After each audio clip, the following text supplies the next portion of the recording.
Урматтуу бүгүнкү жыйын катчылары, өкмөт мүчөлөрү, бүгүн күн тартибине 3 маселе коюлган. Кандай сунуш пикирлер болот? Баары чоң, көйгөйлүү маселелер. Макулбузбу? Анда ушул 3 маселе каралат бүгүн. Биринчи маселе бюджет боюнча. Бүтүн өкмөттүк кароосуна Кыргыз Республикасынын 2015 жылга республикалык бюджет жана 2016-17 жылдарга болжол жөнүндө Кыргыз Республикасынын мыйзам долбоору Кыргыз Республикасынын финансы министрлиги тарабынан берилди. Негизинен мен цифраларды баарын кайтарбай, бир эле цифра айтып коеюн. Биз эндиги жылкыга жалпы ички дүң продукциянын 6,2% киргизип, ошонун негизинен биз бюджетти санадык. Мурункудай эле бюджет адатынча белгиленген социалдык мүнөзгө ээ, саламаттыкты сактоону, билим берүүнү жана социалдык коргоону каржылоо көлөмү 2015 жылдын жалпы чыгаша бөлүгүнүн 45%-ын түзөт. Мындай болсо да социалдык секторго республикалык бюджеттен бөлүнгөн каражаттар жыл сайын өсүүдө. Эгер ички дүң продукт менен салыштырсак, 45% социалдык жакка пайдаланган каражат бул дүйнө боюнча эң чоң группага кирет. Ушуга карабай биз эмдиги жылкыга ошол багытка көбүрөөк каражат бөлүп атабыз. Өлкөнүн оор финансылык жана экономикалык абалы жана мүмкүн болуучу тобокелдер бардык мамлекеттик органдардын муктаждыгын толук көлөмдө камсыз кылууга бизге мүмкүнчүлүк бербей жаткандыгын белгилеп кетким келет. Министрликтердин жана ведомстволордун чыгымдары жалпысынан ушул жылдын деңгээлинин тегерегинде каралат. Ушуга байланыштуу министрликтердин жана ведомстволордун бюджеттик каражаттарды чыңдоосун катуулауга, натыйжасыз жана приоритетсиз чыгымдарды кыскартууга, финансылык тартипти күчөтүүгө сиздердин көңүлүңүздөрдү бургум келет. Бюджеттин киреше булактарын түзүү маселелери бир нече жолу фискалдык органдар менен талкууланды. Бюджеттин кирешесин көбөйтүү үчүн биз макроэкономикалык туруктуу сакташыбыз жана туруктуу экономикалык өнүгүштү камсыз кылышыбыз керек. Бирден иш уланта беребиз ишти. Биринчиден экономика өссө, каржы булактарда көбөйөт. Бирок баягы биздин салык жана бажы кызматтарынын жетекчилери жакшыраак карап, дагы өздөрүнүн резервтерди көтөрүш керек. Ошон үчүн бюджеттин негизги параметрлери жөнүндө деталдуу маалыматты финансы министрине Ольга Владимировна Лаврова берилет. Проект бюджета на 2015 год и прогноз на 2016-2017 годы подготовлен на основе среднесрочного прогноза бюджета, который был сформирован с учетом приоритетных направлений, обозначенных в Национальной стратегии устойчивого развития Кыргызской Республики до 2017 года. А также при составлении бюджета на 2015 год учтены другие стратегические, программные и отраслевые документы, принятые государством. Основные макроэкономические показатели в проекте бюджета на 2015 год спрогнозированы в рамках Национальной стратегии устойчивого развития, и дефицит бюджета республиканского бюджета прогнозируется с улучшением относительно Национальной стратегии устойчивого развития до 2017 года. На слайде вы видите, что дефицит бюджета, согласно национальной стратегии, должен составлять не более 5% к ВВП. Наш бюджет сформирован с объемом дефицита бюджета в размере 3,2% к внутреннему валовому продукту. Объем государственного долга, также вы видите на слайде, также вписывается в рамки национальной стратегии устойчивого развития. Как уже говорил Жомарт Каипович, Бюджет сформирован на основе макроэкономических показателей, и основной из них – это реальный рост ВВП, который складывается на уровне 6,2%, и в абсолютном объеме, в номинальном объеме будет составлять 442,8 миллиона сомов. Предполагается также сдерживание резких колебаний обменного курса, и предполагается, что это позволит нам удержать инфляцию на уровне 8,7% в 2015 году. Расчет доходов бюджета на 2015 год произведен на основе действующего законодательства. Сформирована общая ресурсная масса и доходы бюджета без учета вступления Кыргызской Республики в Таможенный союз. Параметры бюджета в связи со вступлением в Таможенный союз будут меняться уже по факту его хождения. Также ресурсная база сформирована с учетом замедления прогнозируемого объема импорта. Если в предыдущие годы объем импорта рос более высокими темпами, то последние 2 года показали, что объем импорта падает. Поэтому 2015 год у нас сформирован с учетом замедления роста объема импорта. А также с учетом ежегодного повышения ставок акцизного налога на водку, табак и бензин. Общие доходы государственного бюджета с учетом грантов ПГИ на 2015 год прогнозируются в сумме 117,3 миллиарда сомов или 26,5% к внутреннему валовому продукту. В номинальном выражении объемы доходов по сравнению с утвержденным бюджетом 2014 года вырастут на 9,6% или на 10,2 миллиарда сомов. Налоговые доходы государственного бюджета составят 91,1 миллиарда сомов. По сравнению с утвержденным бюджетом 2014 года предполагается рост на 6,8 миллиарда или на 8,1%. Неналоговые доходы государственного бюджета в 2015 году оцениваются в сумме 15,3 миллиарда сомов. Рост их составит не очень большую сумму, всего лишь 370 миллионов сомов. В первую очередь это связано с тем, что мы с вами в ресурсной части бюджета уже не учитываем платежи от Центра транзитных перевозок. Если в 2014 году мы полугодовые платежи учли, то следующий год у нас сформирован уже абсолютно без этих поступлений.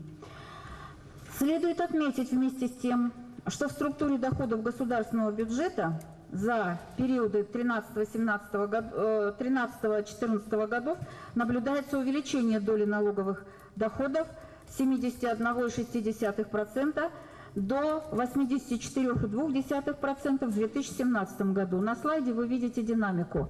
Это связано с чем? С тем, что правительство ведет работу по устранению того перекоса, которое связано с зависимостью от импорта и зависимостью от таможенных платежей.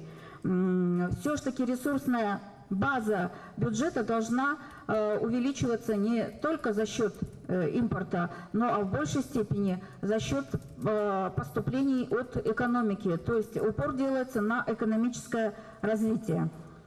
Во исполнение норм законов Кыргызской Республики об основных принципах бюджетного права, о неналоговых платежах, о порядке проведения проверок субъектов предпринимательства, об основах технического регулирования в Кыргызской Республике, в республиканском бюджете на 2015 год некоторые суммы, заявленные бюджетными учреждениями, вот на слайде представлены, исключены из состава специальных средств, и поступления по этим учреждениям включены в доходы республиканского бюджета с одновременным возмещением из республиканского бюджета расходов на содержание этих учреждений. В 2015 году прогнозируется рост общих расходов государственного бюджета в среднем на 9,4%. При этом текущие расходы в этом периоде прогнозируются с ростом в среднем на 8,8%. Капитальные же расходы с ростом на 11,8%. Это также продуманная политика, которая связана с тем, что опережающими темпами роста должны обладать именно капитальные расходы, что необходимо для дальнейшего наращивания инвестиционной составляющей бюджета и развития производственных мощностей и инфраструктуры государства. В представленном вашему вниманию проекте бюджета на 2015 год дефицит прогнозируется на уровне 3,2% к ВВП. Во взаимоувязке с национальной стратегией устойчивого развития, и в абсолютной сумме это составит 14 миллиардов 83 миллиона сомов. Не нужно пугаться того, что дефицит бюджета в абсолютной сумме против прошлого года растет, поскольку эти показатели увязаны с ростом внутреннего валового продукта, поэтому увеличение дефицита в связи с ростом внутреннего валового продукта оно закономерно и позволяет нам привлекать дополнительные внешние заимствования для развития программы государственных инвестиций, для развития нашей экономики и инфраструктуры. Тем не менее, нужно сказать, что четко прослеживается и в этом году, и в 2015 году социальная направленность расходов бюджета. Она ярко выражена, и вы видите это вот на этом слайде. Если в 2014 году расходы на социальный блок составляли 56 миллиардов 708 миллионов сомов, то в 2015 это уже составит 59 миллиардов 588 миллионов сомов. И наращивание расходов по сектору по социальному сектору связано именно с тем, что мы продолжаем перевод базовой части пенсии на выплаты из государственного бюджета, из республиканского бюджета, и с ростом расходов на выплату социальных пособий связано с увеличением гарантированного минимального дохода. В то же время, как вы видите на слайде, расходы на сектор государственных услуг и силовой блок будут сохранять свои удельные веса и свои объемы в общих расходах бюджета. На следующем слайде мы с вами видим процентное соотношение удельных весов расходов бюджета в общей сумме. Нужно сказать, что, опять же, уменьшение процента на социальный блок против прошлого года, оно связано не с тем, что общий объем расходов уменьшается, вы видели на предыдущем слайде, что расходы растут, а связано с тем, что у нас увеличивается удельный вес расходов в реальный сектор с 28 до 35%. Поэтому удельные веса социального сектора и реального сектора несколько поменялись местами и изменились цифры. Относительно государственного долга. Государственный долг в первом полугодии 2014 года составил 187 миллиардов сомов. Из них государственный внешний долг 174,2 миллиарда и государственный внутренний долг 12,8 миллиардов. По предварительным данным, соотношение государственного внешнего долга к ВВП на конец 2013 года составило 44,4% против 46,3% в 2012 году. То есть вы видите тенденцию уменьшения долга и тенденцию того, что наш долг сохраняет устойчивый уровень. И вписывается в рамки национальной стратегии, не превышает 60% от ВВП. Если мы посмотрим на следующий слайд, то мы увидим с вами, что на обслуживание государственного долга в 2015 году предполагается направить 15,7 миллиарда сомов. Из них на внешний долг 6 миллиардов 901 миллион и на внутренний долг 8 миллиардов 759 миллионов. Одновременно расходы республиканского бюджета по обслуживанию внешнего долга по своей структуре распределяются следующим образом. По обслуживанию внешнего долга расходы составят 6 миллиардов 901 миллион сомов, в том числе проценты 2 миллиарда 834 миллиона и основная сумма 4 миллиарда 67 миллионов сомов. По внутреннему долгу расходы составят 8 миллиардов 759 миллионов, и распределяться они по своей структуре на проценты 1 миллиард 299 миллионов и основная сумма 7 миллиардов 460 миллионов сомов. Это были текущие расходы. Если говорить о бюджете развития, то в среднесрочной перспективе преимущественный рост прогнозируется именно по капитальным расходам.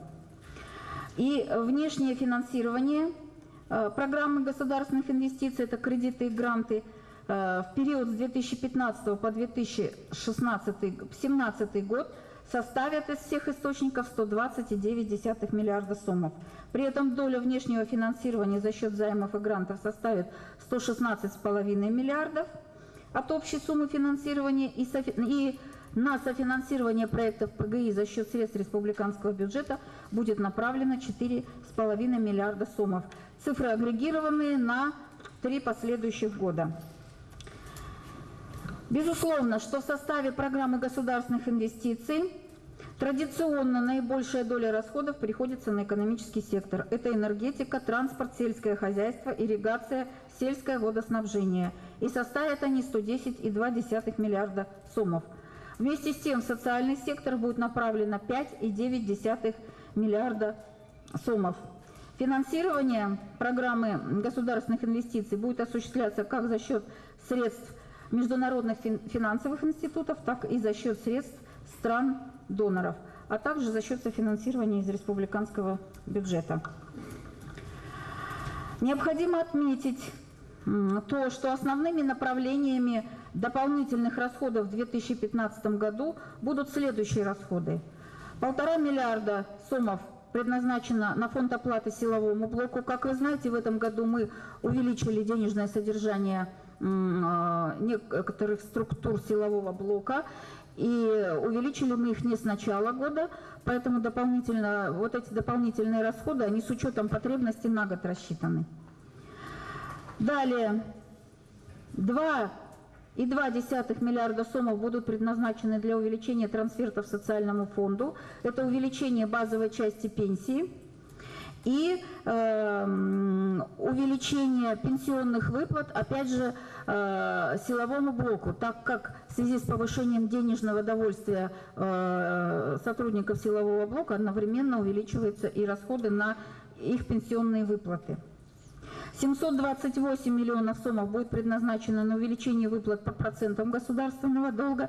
Это связано с тем, что в 2015 году предполагается увеличение, не предполагается увеличение, а наступают сроки выплат по двухгодичным государственным ценным бумагам, под которые были заимствованы средства в экономическом секторе и банковском секторе республики. Далее мы закладываем 243 миллиона сомов на развитие государственного языка, 230 миллионов на выборы Жагарку-Кенеша в 2015 году, а также мы закладываем 148 миллионов сомов на реализацию закона о дипломатической службе. Вы знаете, что год назад был принят соответствующий закон, в котором также денежное содержание сотрудников дипломатической службы должно быть увеличено на соответствующие размеры. 100 миллионов сомов мы закладываем на развитие приграничных территорий в Баткенской области. Это прорабатывается вопрос о социальных гарантиях жителям особых приграничных районов. Кроме того, мы предусматриваем 350 миллионов сомов на кредиты сельхозпроизводителям. Это субсидирование процентных ставок. Практика подобного кредитования была начата еще в 2013 году, и она показала себя с положительной стороны. Мы продолжим эту работу и в 2015 году. Ну и основное увеличение, конечно, расходов бюджета составят расходы на проекты программы государственных инвестиций 8,4 миллиарда сомов. Это связано с тем, что у нас увеличиваются внешние поступления, и мы смогли направить эти средства вот на цели именно развития. Таким образом, на текущие расходы Министерства и ведомств в 2015 году расходы прогнозируются, в принципе, на уровне 2014 года без учета разовых расходов. И с учетом того повышения заработных плат, которые были сделаны, начаты еще в 2013 году государственным и муниципальным служащим и служащим силового блока. Но несмотря на то, что мы старались в рамках имеющихся ресурсов оптимально сформировать нашу расходную часть республиканского бюджета, вместе с тем характеристики государственного бюджета указывают на то, что проблемы у нас существует и продолжают сохраняться некоторые проблемы, которые возникли не в прошлом и даже не в позапрошлом году, а значительно раньше. И эти проблемы необходимо решать в первоочередном порядке. Во-первых, одна из проблем – это, конечно же, необходимость сдерживания государственного долга, большая зависимость бюджета от внешних источников финансирования, недостаточность средств бюджета развития для реализации проектов, способствующих экономическому росту, несмотря на то, что мы вот такую сумму дополнительно закладываем в этом году. Затем наличие нормативных правовых актов, которые не подкреплены источниками финансирования и требуют изыскания дополнительных ресурсов. В бюджете 2019 года, как бы сказать, в потребности бюджета 2015 года имеются 19 нормативно-правовых актов на сумму выше 3 миллиардов 300 миллионов сомов, которые не подкреплены источниками финансирования и требуют его поиска для реализации. Далее, сохраняющаяся направленность, социальная направленность государственного бюджета. Ежегодное значительное увеличение потребной суммы трансфертов социальному фонду, большая зависимость местного бюджета от республиканского, значительное увеличение штатной численности министерств и ведомств вопреки объявленной политике оптимизации и сокращения расходов на содержание государственного аппарата. И вот в связи с этими проблемами, основная проблема, которую можно резюмировать, вот то, что было перечислено, это наличие значительного дефицита республиканского бюджета. Мы вот в социальном блоке, как и ранее проговаривали, двигались в рамках контрольных цифр. И я полагаю, мои коллеги по социальному блоку, каждый по своему министерству еще добавит дополнительно более подробную информацию. Но я бы хотела остановиться на двух основных пунктах. Это вот билим берүү тармагында эки чоң көйгөйлүү маселе бар. Биринчиден бул мектепке чейинки даярдоо боюнча 168 миллион кошумча министрлик сураган. Бул маселе койгонубуз азыр мектепке чейинки балдардын санынан 83% азыр бала бакчага барбай, ошондуктан мектепке даярдоо боюнча деңгээли абдан төмөн болуп атат. Экинчи маселе бул 140-тан ашык мектептер азыр аварийный деген состояниеде турат. Ошондуктан ремонт боюнча дагы маселени кошумча карап бергиле деп көтөргөнбүз. Экинчи көйгөйлүү маселе бул социалдык өнүгүү министрлигинен ЕПМС, ЕСП жана фостерлик үй бүлө боюнча 800 миллионго жакын каражат кароо боюнча дагы ушул маселени көтөргөнбүз. Ушул экөөнү дагы караштырсак жакшы болот эле. Негизинен дагы бир кошумча маалымат, урматтуу Жомарт Кайыпович, азыр региондордо мектептеги мугалимдер зарплат көтөрүү боюнча маселелерди акырындан көтөрүп башташты. Бул боюнча министрлик тарабынан маселени чечсе болот. Анткени деген азыр быйылкы статистиканы карасак, неформалдык төлөмдөр 3 миллиард 200 миллион сомго жетти. Ошондуктан азыр нормативдик база даяр болгондуктан ушул неформалдык төлөмдөрдү расмий түрүндө казначейство менен чогуу иштеп мектептерге жардам берсек жакшы болот эле. Я бы хотела еще отдельно акцентировать ситуацию по городу Бишкек в связи вот с заработными платами учителей. У нас существует вся нормативная правовая база. Вот в рамках постановления правительства 302 по повышению заработных плат для учителей. Проблема поднимается, будет всегда подниматься, но существующие ресурсы финансовые позволяют решить эту проблему посредством предоставления финансовой самостоятельности школ. У нас есть ряд школ по стране, где работа уже ведется. И в этом смысле, вот если посмотреть на цифры по Бишкеку, то существующая потребность 983 миллиона, мы пока выделяем всего 798, но вдобавок родители, неформальное вознаграждение, объем составляет 1 047 000 000. То есть родители, по сути, сейчас выделяют и финансируют больше денег в школы, чем государственный бюджет. И существующая нормативная база, в принципе, позволяет министерству, и здесь нужна активная позиция мэрии города Бишкек и помощь нашего казначейства для того, чтобы мы совместно с родителями все эти потоки формализовали и дали финансовую самостоятельность школам. Это не требует дополнительных средств, но я думаю, что вопрос повышения заработных плат в школах должен рассматриваться в разрезе более четкого подхода и внедрения уже массового подушевого финансирования, которое министерство уже замечательно отработало в регионах. Рахмат. Спасибо, Эльвира Кубрнузбековна. Вы ставите все вопросы очень правильно, но, к сожалению, наша ресурсная часть не позволяет одновременно решать все вот эти вопросы. И все вопросы, как вы понимаете, мы стараемся решать поэтапно. Относительно всех ваших дополнительных запросов, касающихся Министерства здравоохранения, Министерства социального развития, Министерства образования, мы, конечно же, владеем информацией и попытаемся решить эти вопросы. Вот это у нас еще не последний этап. Мы еще работаем с Министерством экономики над поиском дополнительных ресурсов. Они внесли свои предложения, мы уточняем сейчас расчеты.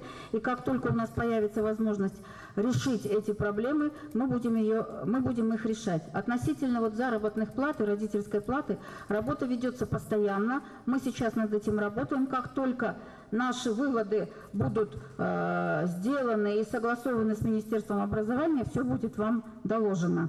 Мы с вами работали, максимально сократили, где возможно сократить. Но я не слышу, учтен ли вообще последний вариант значит, увеличение расходов на содержание вооруженных сил. Это первое. Второе, значит, я не вижу здесь полностью финансировано или нет перевод 840 сотрудников Министерства внутренних дел из местного бюджета на республиканский. Дело в том, что вот, как мы с вами говорили, полк специального назначения, я еще раз хочу повторить, он давно сформирован, он действует, половина находится здесь, половина на юге. Мы и то вот их не можем в полной мере финансировать. А вот 840 человек – это отдельная категория. Отдельной категории есть постановление парламента, мы обязаны их выполнять. Насколько они учтены? Тоже очень серьезный поставленный вопрос. Да, безусловно, мы с вами все эти проблемы обсуждали. И относительно увеличения расходов на содержание, так скажем, оборонного комплекса, который ставит перед нами Генеральный штаб, мы с вами обсуждали, что мы должны рассматривать эти расходы во взаимоувязке с получаемыми объемами специальных средств этого блока, поскольку в основном содержание оборонного комплекса у нас сейчас осуществляется за счет получаемых ими специальных средств. Из бюджета финансируется лишь заработная плата, лишь защищенные статьи расходов, так скажем. Это во-первых. Во-вторых, для увеличения этих расходов, безусловно, мы пока ресурсов с вами не нашли. Но, как я уже сказала, что мы с Минэкономики работаем над возможностью изыскания дополнительных источников, над потенциалом ресурсной части. И вполне возможно, что может в этом году, пока мы не решим эту проблему, но в течение следующего года поэтапно, как мы обсуждали на предварительных совещаниях, мы будем решать эту проблему. Относительно 840 единиц, которые мы должны перевести на содержание с местного бюджета на республиканский бюджет. Также пока эта проблема не решена и расходы эти не учтены. Мы предлагали, когда увеличивалась численность ППС, комплектовать вот этих сотрудников за счет тех сотрудников, которые содержали за счет местных бюджетов. Я не знаю, прислушалось ли Министерство внутренних дел к нашим рекомендациям или не прислушалось, но проблема с 840 единицами пока остается открытой и также будет решаться поэтапно в рамках изыскания дополнительных источников доходов.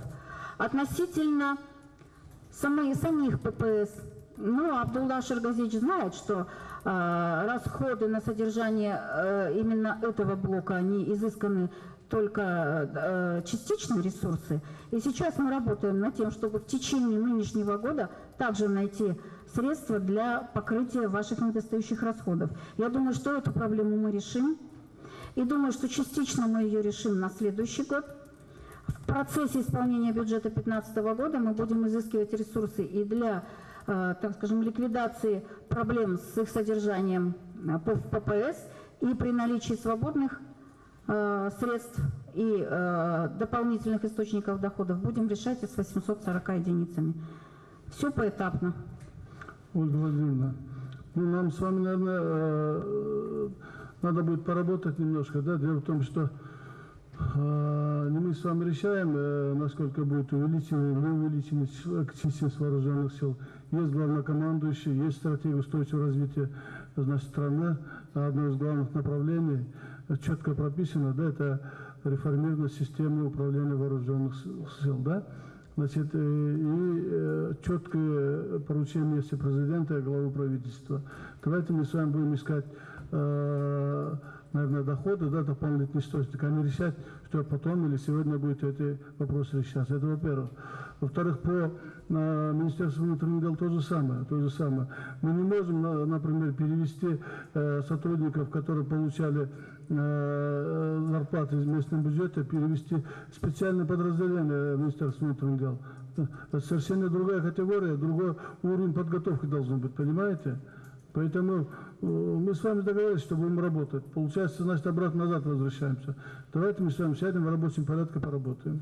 О том, что то увеличение денежного содержания и денежного удовольствия силовому блоку, которое было в этом году, и расходы, на которые заложены в бюджете на следующий год, они финансируются не за счет доходных источников бюджета, а за счет привлеченных грантовых средств.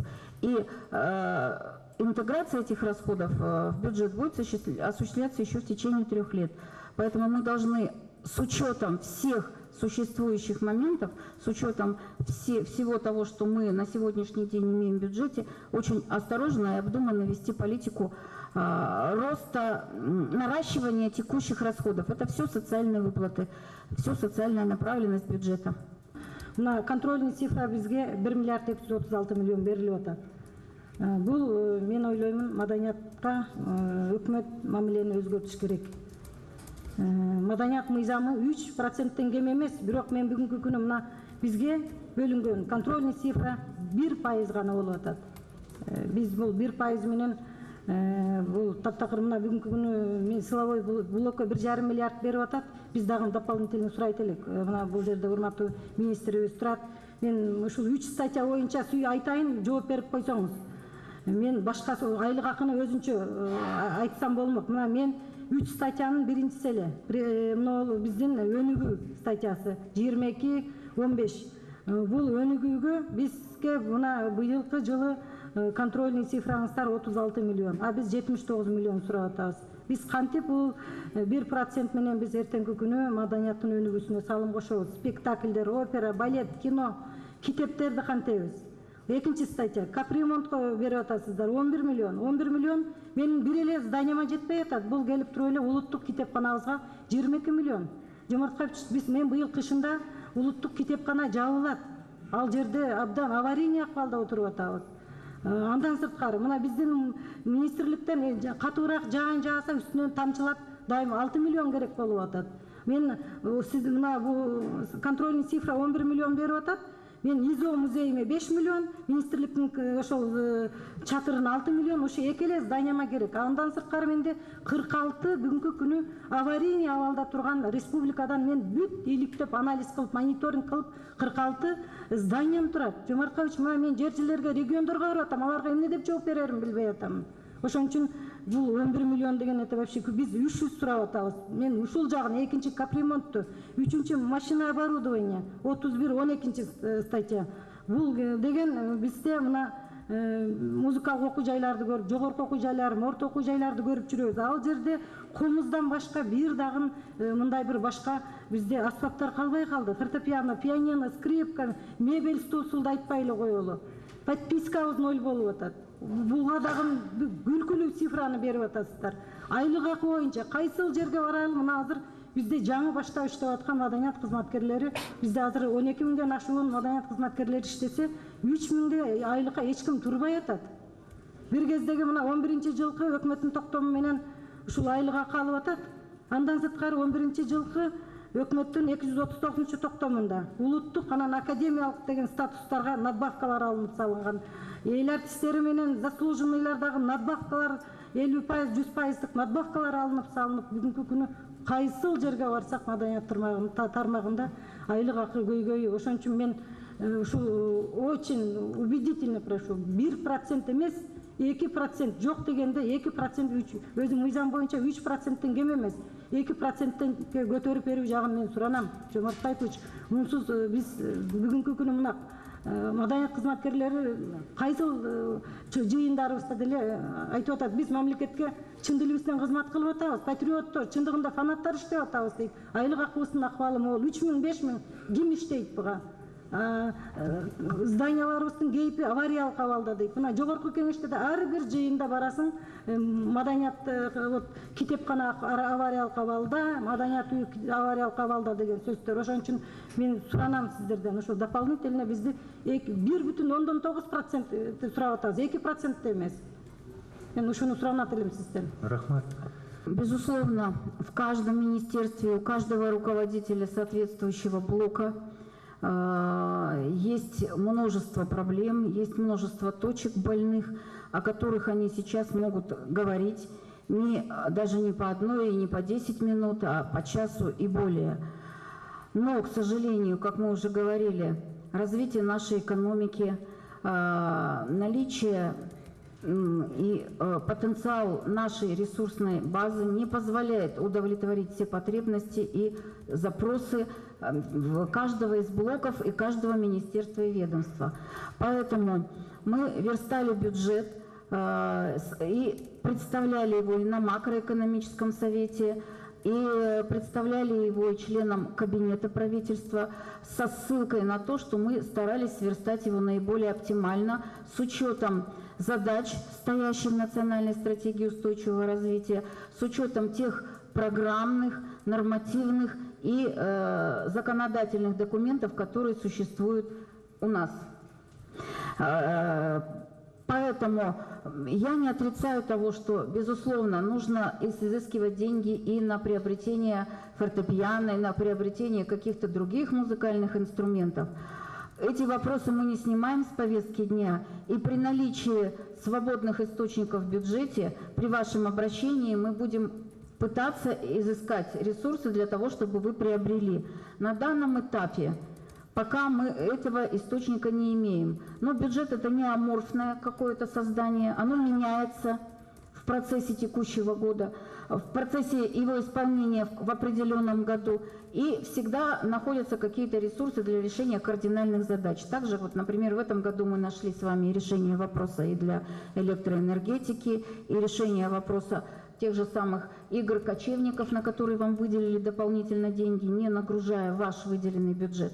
Поэтому оно все может решаться, но на данном этапе пока таких ресурсов мы не имеем. Но постараемся в процессе исполнения бюджета что-то для вас найти.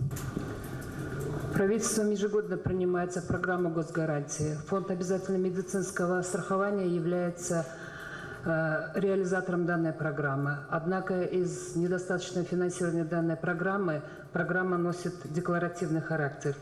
В прошлом году был переведен противотуберкулезная служба в систему единого плательщика. Однако, Ольга Владимировна, как вы сами знаете, бюджет организации здравоохранения, работающей в системе единого плательщика, в последние годы он не увеличивался.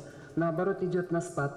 Единственная просьба, вы обещали даже на комитете по социальной политике погасить 10 миллионов кредиторской задолженности по противотуберкулезным службам.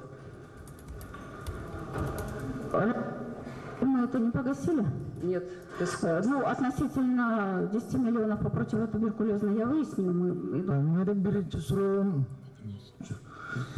Жомарт Кайбич, сіздің өзіңізге. Бүгінгі өтіп жатқан өкіметтің жиындар залында синхронды перевод бола тұрған аппарат бар бы, же ушундай кызмат службасы бар бы? Бар болуп атат, Ольга Владимировна ушул аппаратын пайдаланып атат. Андай болсо эң жакшы экен. Андай болсо бир Ольга Владимировнанын докладынын орусча болсо ал түшүнүктүү билет. Өз азырынча кыргыз тилин мамлекеттик тилди билбейт. Сиздин жаргамчыларыңыз, виселериңиз орусча сүйлөп жатканын кандай түшүнөбүз, министрлердин орусча сүйлөп жатканын кандай түшүнөбүз? Мына эгемендик жылыбызга 23 жыл болду. Мамлекеттик тил мыйзамын кабыл алганыбызга 25 жыл болду.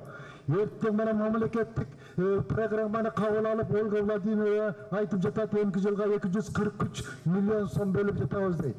243 milyon so'm emas 5 milliard bo'lsa da bunday ahvolda biz qirg'iz tilini mamlakatlik til deb mamlakatlik til qilib ola olmaymiz. Agarda manda hukumatlik jiyinlar qirg'iz tilida mamlakatlik tilinde o'tib turmasa, bizning 80% elimiz bugun ayıldağı el emgeni o'ltiradi. Bizim budjet yolunda böl bo'ladi. Ularga sinxronda перевод etpeydi. O'shaning uchun men sizdan Jomart Qaybo'yevich so'ranatilem.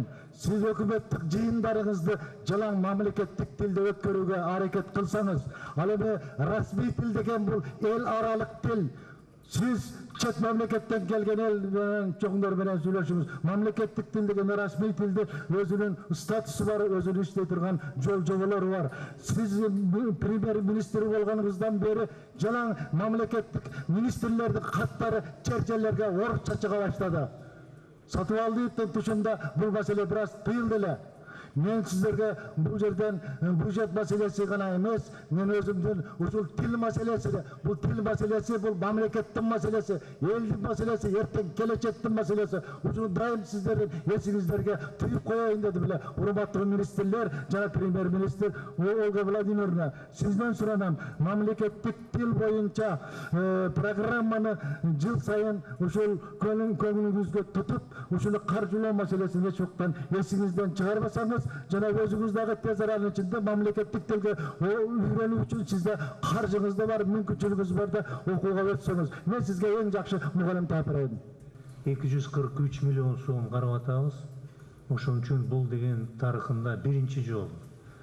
Hozir bo'lsa sapatli yaxshi materiallarni жасап qo'yib, o'shani bir elingizga yetkazishimiz kerak. Qarajat dayar bo'ladi, biroq biz именно sapatga yaxshilab ko'ngil burishimiz kerak. Shuning uchun sizlar tushgan sunuşlarga biz qabul olganingizga to'lig'idan dayarmiz. Hurmatli jiyinning qatnashchilari, hurmatli Olga Vladimirovna. Бұл жақтан bir нәрсені айтып кетейін деп атам.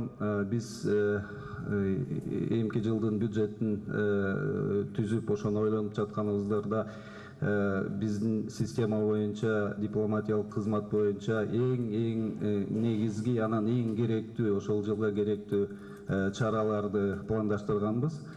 Бирок ошонусуна да карабай, жана сиз айтып кеттиңизби, дипломатиялык закондун алкагында каралган каражаттар жетиштүү эмес деп ойлойм. Анткени Минфинден алынган контролдук цифраларды карасак, биздин берген маалымат менен биздин цифралар менен жанагы отклонениясы өтө чоң болуп атат. Азыркы мага берилген цифраларды алсак, бюджет жагынан эле алынганда 284 миллиондон ашык болуп атат. Айырмачылыкка мындай жалпы жөнүнөн совокупно алганда 325 миллионга да чыгып кетип атат. Эсиңиздерге салып кетчү нерселер бар. Жана сиз айткан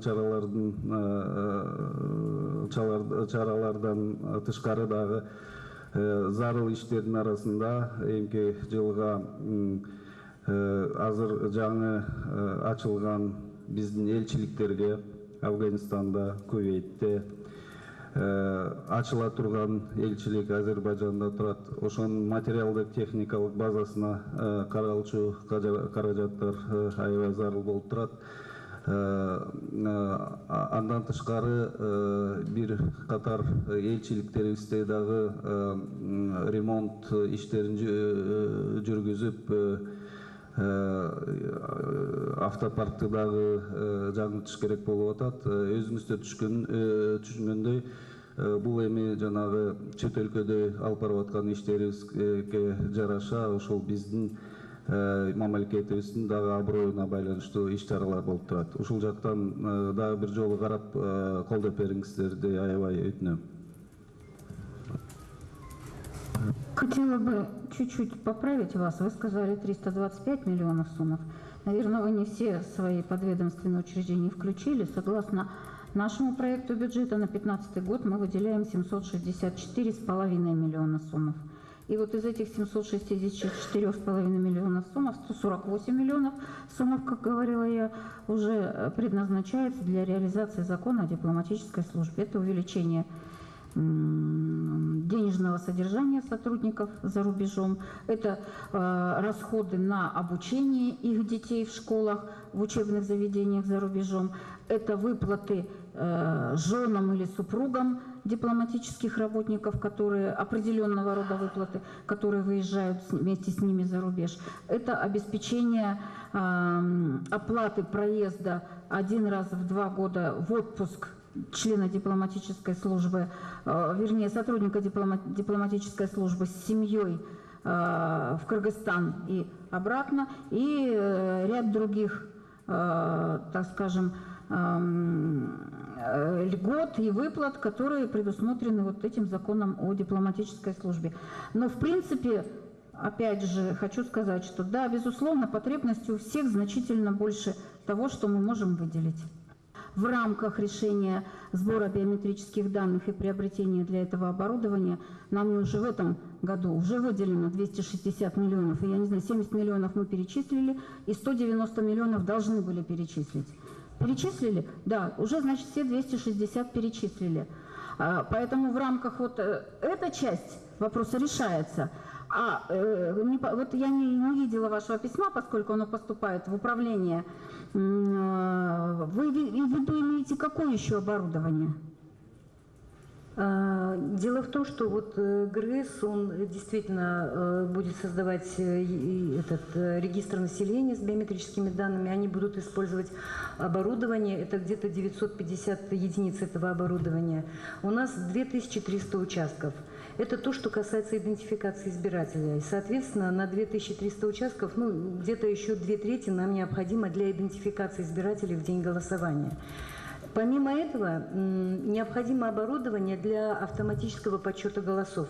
К сожалению, мы убедились, что на местах участковой избирательной комиссии очень часто вступает в сговор, иногда это человеческий фактор.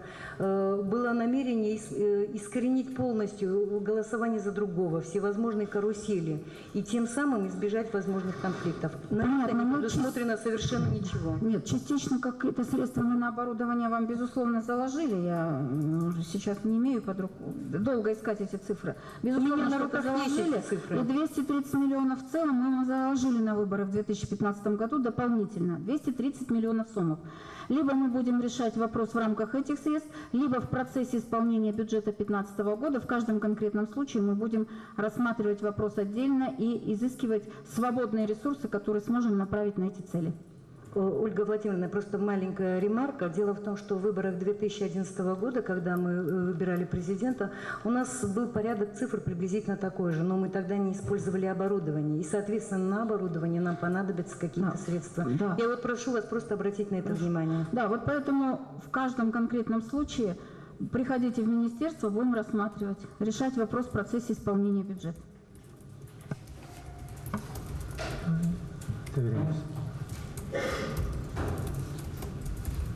Рахмат, дагы суроолор алынбай.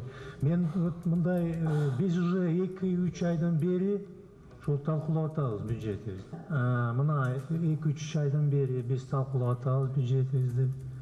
Эми мына принципиалдуу негизинен бюджет балансынын өтүп киргизилип атат бизге. Силер өзүңөр билгендей, мыйзам чегинде биз ушул эмки жуманын аягына чейин баарын бүтүрүп жогорку кеңешке тапшырышыбыз керек. Ошон үчүн мен бүгүн мындай сунуштасам.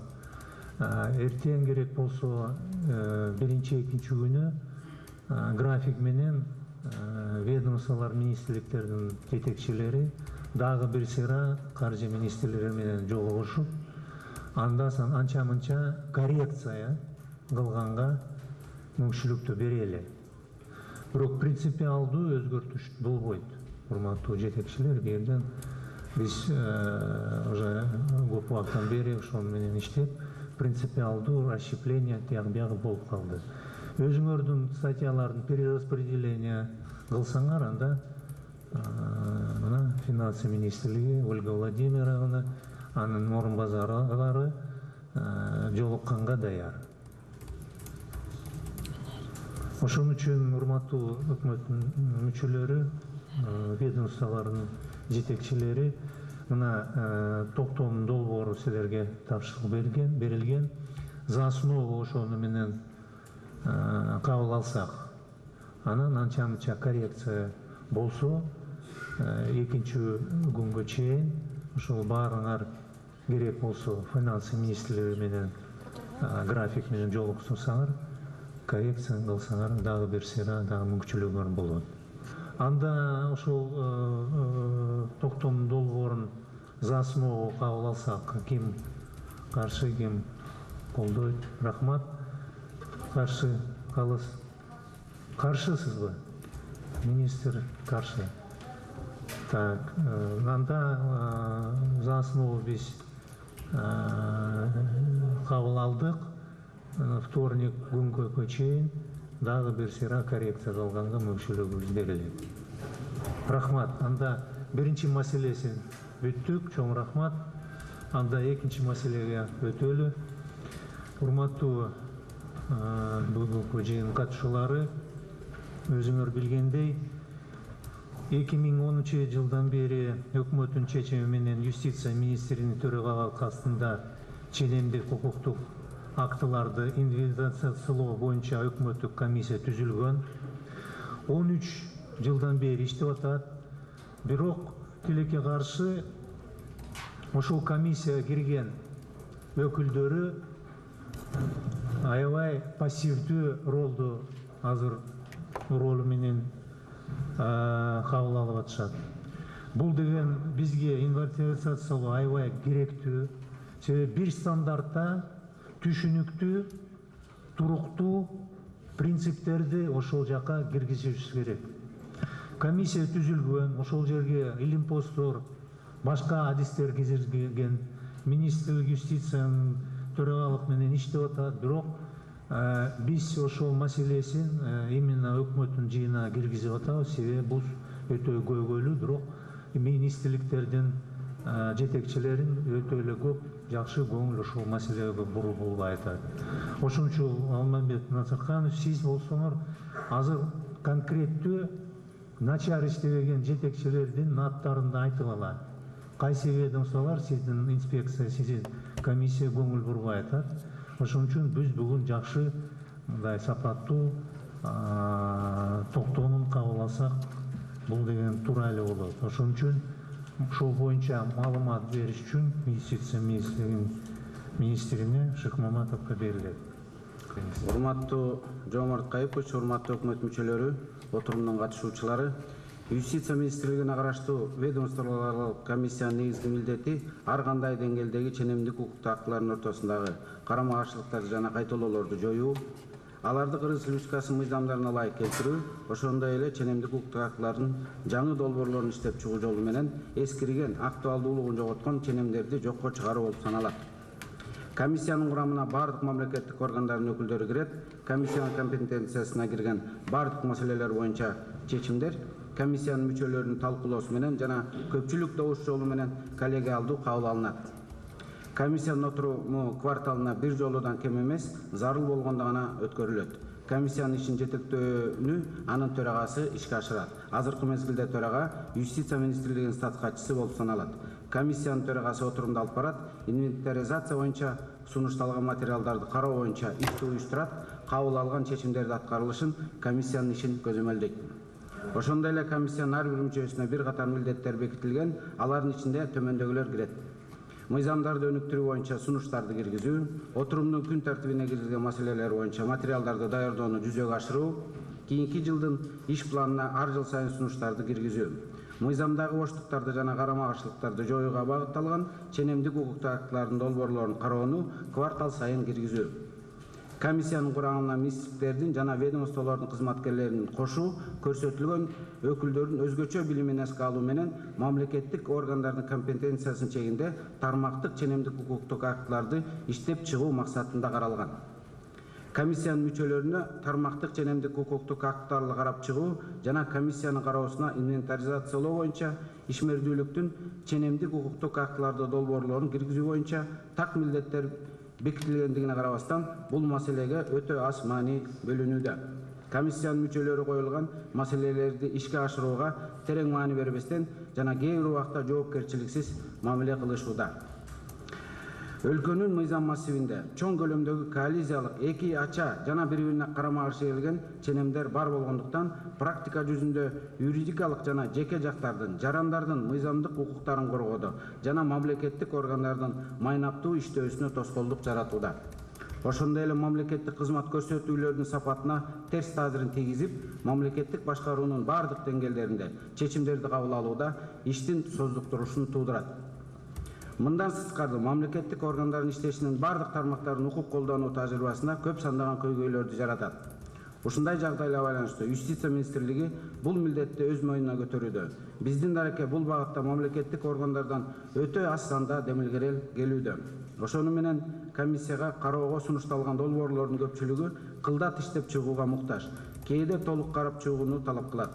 Мындай кырдаал укуктук ченемдик актыларды иштеп чыгуучулар тарабынан чектеш ченемдик укуктар актыларга талаптагыдай талдоо жүргүзүлбөгөндүктөн пайда болууда. Ошондой эле мыйзамдарга түзөтүүлөрдү киргизүү каралган укуктук актылардын өзүндө жаңы ички карама каршылыктарды туудуруп жана колдонуудагы укуктук базаны мындан дагы татаалдаштырат.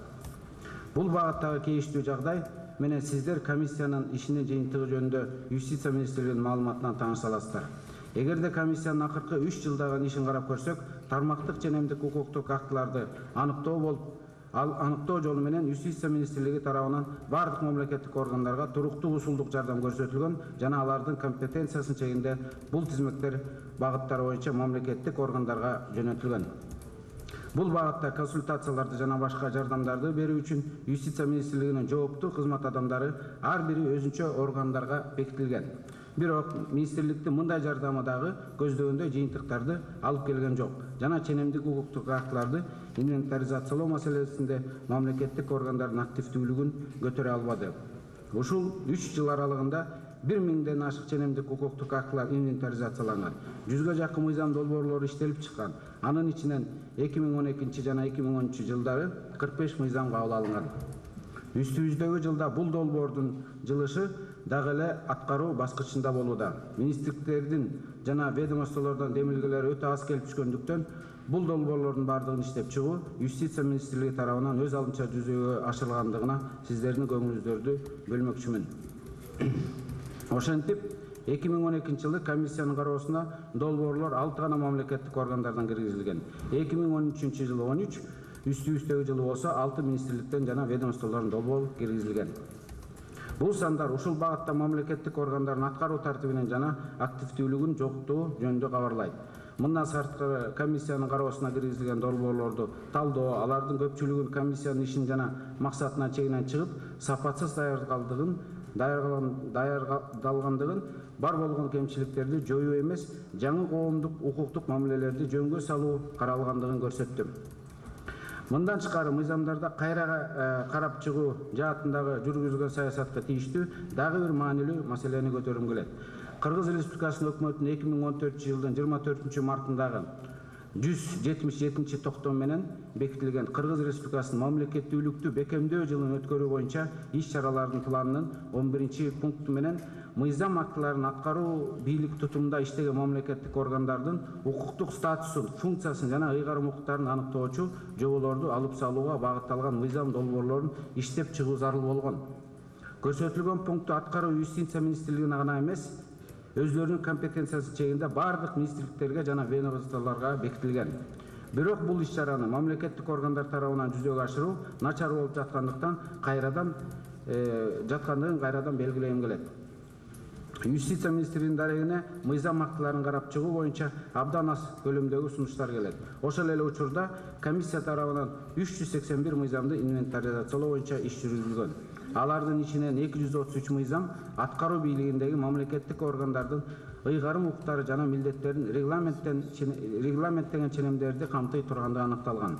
Өткөн убакыт аралыгында бул тармак боюнча 16 ченемдик укуктук актынын долбоору иштелип чыккандыгын белгилеп кетем. Бирок бул долбоорлор алдыга жылышы аны мамлекеттик органдар менен макулдашуу баскычында эле бир кыйла кыйынчылыктарды жаратат. Ошентип көпчүлүк профилдик министрликтер жана ведомстволар мамлекеттик органдардын ыйгарым укуктарын жана милдеттерин мыйзамдардан алып таштоо боюнча иш чараны жүзөгө ашыруу укукту колдонуу тажрыйбасына кыйынчылыктарды жана боштуктарды жаратылышы мүмкүн деген чочуларын айтышууда. Мындан тышкары бир катар мамлекеттик органдардын жоболору жашыруу, секретный мүнөздү алып жүрөт жана алардын милдеттерин мыйзамдардан алып салууда жарандар бул органдардын эмне менен иштөөгө ыйгарым укук берилгендигинен кабар болуп алышпайт деген дагы жүйөлөрдү айтып кооптонушууда. Айтылган эскертүүлөрдү эске алуу менен жогоруда аталган пландын пунктун аткаруу боюнча ишмердүүлүктү жүзөгө ашыруу юстиция министрлигине тоскоолдуктарды жаратууда. Ошондуктан министрликтердин жана ведомстволордун жетекчилери бул иш-чараны турмушка ашырууну биргеликте жасоо зарылдыгына көңүл бөлүшүңөрдү өтүнөм. Урматтуу отурумдун катышуучулары, колдонуудагы мыйзамдарды иретке келтирүү, андагы карама каршылыктарды жоюу маселеси өзүнүн актуалдуулугу боюнча эч качан экинчи даражадагы маселе болбошу керек. Колдонуудагы укуктук актыларды жакшыртуу, жаңылаштыруу мүмкүнчүлүгүнө ээ болгон так ушул мыйзамдар коомубузга кандай жашашты жана кандай иштешти таңуулайт. Колдонуудагы ченемдик укуктук базаны өркүндөтүү 2013-2017 жылдардын мезгилинде Кыргыз Республикасынын туруктуу өнүктүрүү улуттук стратегиясы коюлган маселелерди стапаттуу жана өз убагында аткарууга мүмкүндүк берет. Биз менен сиздердин аталган тармакта ишмердүүлүгүбүздүн жыйынтыгынан мамлекеттик аппараттын майнаптуу иштеши, бардык деңгээлде мамлекеттик ченемдерди кабыл алуунун сапаты, ошондой эле жарандардын укуктарын жана эркиндерин талаптагыдай коргоо дайыма көз каранды болот. Урматтуу Жомарт Кайыпович, урматтуу өкмөт мүчөлөрү, мына өткөндө Жомарт Кайыпович сиздин жетекчиликтин астында биз ушул жанагы дорожный картаны ишке ашыруу боюнча, дорожный картанын алкагында мамлекеттик органдар, министрликтерге мыйзам актыларын кабыл алуу боюнча, иштеп чыгуу боюнча тапшырмалар берилген. Ошондо дагы биз ушул жыйында мыйзамдардын сапаты боюнча бир маселе козгодук элек. Мына бир мисал. Жакында Токой чарба жана айлана чөйрөнү коргоо агенттиги ушул таможенный союзга кирүү боюнча дорожный картанын алкагындагы иш-чара боюнча Россиянын мыйзамын үтүр точкасына көчүрүп, рубль деген жана сөздөргө чейин көчүрүп, аны жетекчи кол коюп, курировать эткен орун басары кол коюп, управлениянын жетекчиси кол коюп, парафировать этип жөнөтүп ийген да. Бул бир кичинекей мисал. Бирок ушул мындай мисалдарды силер карап отурсак, лабдан көп да жана ар дайым кездешет. Ошондуктан биз ушул мыйзам актыларына жана колдонуудагы мыйзамдарды, нормативдик ченемдик укуктук актылардагы бири-бирине карама каршы келген мыйзамдардын чатагын жойо албасак, бизде бүгүнкү жүрүп аткан бардык тармактагы реформалар, билим берүү, здравоохранение, укук коргоо, айыл чарба, айтор бардык реформалардын концепциясы жакшы болгону менен максатына жетпейт. Анткени аларга, ал реформаларды ишке ашырууга биздеги бүгүнкү күндөгү колдонуудагы мыйзамдар тоскоолдук берет. Мына барыңыздар билесиздер, бүгүнкү күндө ар бир өкмөттүн чечимин кабыл алууда процедура согласования кандай гана тоскоолдуктар менен өтөт. Кээ бир учурда ушул бир-эки органдын каршы пикирлеринен айынан биз ушул өкмөттүк чечимдерди көпкө кабыл алуу маселесине кабылып жатабыз. Ушунун бардыгынын бирден бир себеби бүгүнкү мыйзамдардагы мына ар бир тармактык, ар бир министрлик, ведомстволордун өзлөрү иштеген тармактык мыйзамдарындагы карама каршылыктарды жоюлгандыктан.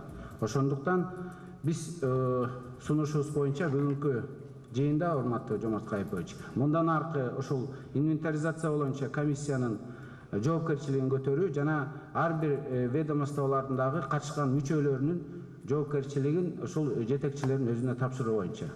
Анткени кээде ошол комиссияга бир адам бекилбегендиктен ар кайсы отурумуна ар кайсы адам келет дагы мурунку келгени, кийинки келгенин айтканын билбейт, же алган тапшырманы алып кеткенин билбейт. Ошентип кандайдыр бир экинчи эмес, 5-6 даражадагы маселе болуп калып атат. А бирок ушул бардыгыбызга бүгүнкү күндө ар бир гана мамлекеттик иш-чараны бул укуктук нормативдик бир коштоо, сопровождение болбосо, татыктуу, сапаттуу биз бул маселе боюнча жана өкмөттүн жалпы ишине терс бааны бериши табигый көрүнүш болуп калат. Так, суроо. Кандай суроо бар? Юстиция министрлиги. Болбосо отура бериңиз. Так, анда мына биздин жыйыныбыздын протоколдук чечим долбоору тапшырылды сиздерге. Кандай сунуш пикирлер бар, урматтуу өкмөт мүчөлөрү, ведомство жетекчилери? Алмазбек Насырович, менде бир көп суроолор түшүп атат менден. Мына сиздин экинчи пункттан сиз неудовлетворительный деп айтып атасыз, бирок конкреттүү кайсы ведомстволор жакшы иштейт, кайсы ведомстволор орто, кайсы ведомстволор таптакыр начар иштейт деп оценканы берсеңер туура эле болмок. Же баары эле начар иштейт? Мен бул пунктты алып сануулууну сунуштайм. Кандай? Бул пунктту алып коюуну мындай өзүм сунуш киргизем да. Жок, эми конкреттүү, себеби азыркы ошол протоколдук чечим долбоорун алсак, эч кандай конкреттүү түртүш болуп калбайт ошондон. Общий фразалар деле жазылуу. Жомарт Кайпович, мен ушул сиз айтып аткан пунктту мындай вычеркнуть деп суранып атам да. Анткени жанагы жүрбөй бул жерде 2 айлык мөөнөт берип атпайсыздарбы юстиция министрлигине? Биз ошол 2 айлык мөөнөттө, Жомарт Кайпович, 2 айлык мөөнөттө болгон анализ жасап, ар бир министрлик боюнча маалыматты так беребиз. Бүгүн да алып келсеңер болмок. Начар иштегендерге сөгүш жарыяласак, анда эртеңден баштап сразу эле иштеп баштайт да. Анда тиешелүү органдар баардыгы начар иштейт, баарына сөгүш кылат. Жок, сиздер оценка бербейсиңер хотя бы. Оценка. Мына турат, бизнес практикаларда турат. Бар, двоечник бар деп, ошону бир сунуштап койсоңор, биз бүгүн ошону талкуулап кабыл алсак, анда эртеңден баштап сразу эле иштемек баары.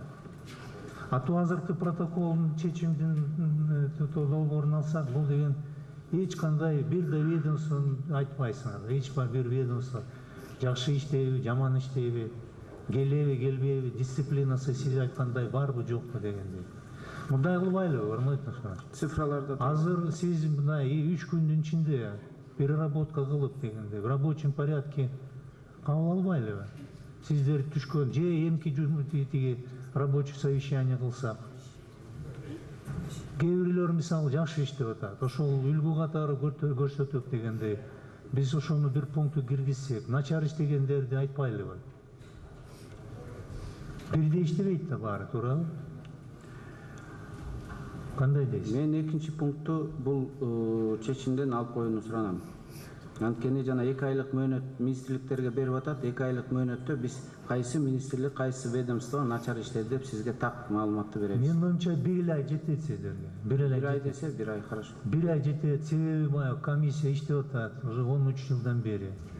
Барбагандары, баргандары дегенден баарын билесиңер. Хорошо.